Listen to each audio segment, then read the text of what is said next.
சட்டமன்ற தேர்தலில் இடதுசாரிகளுக்கு திமுக உரிய அங்கீகாரம் அளிக்கவில்லை என மார்க்சிஸ்ட் முன்னாள் மாநில செயலாளர் பாலகிருஷ்ணன் குற்றம் சாட்டியுள்ளார்.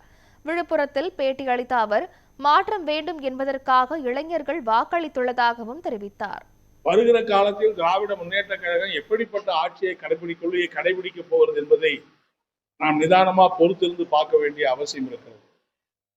கடந்த காலத்தில் இந்த தேர்தலில் கூட மார்க்சிஸ்ட் கம்யூனிஸ்ட் கட்சிக்கும் இந்திய கம்யூனிஸ்ட் கட்சிக்கும் குறைந்தபட்சம் 6 இடங்களையாவது ஒதுக்கி தர வேண்டும் என்று நாங்கள் எவ்வளவோ வற்புறுத்திய போதும் கூட திராவிட முன்னேற்ற கழக தலைமை அதுக்கு இடம் கொடுக்கவில்லை.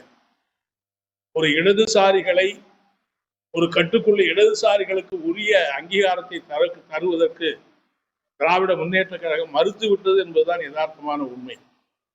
ஆனாலும் கூட பாஜகவுக்கு தமிழ்நாட்டில் இடமளித்து விடக் கூடாது என்கிற அடிப்படையில் இந்த மதசார்பற்ற முற்போக்கு கூட்டணியோடு இணைந்து நாங்கள் தேர்தலில் போட்டியிட்டோம்.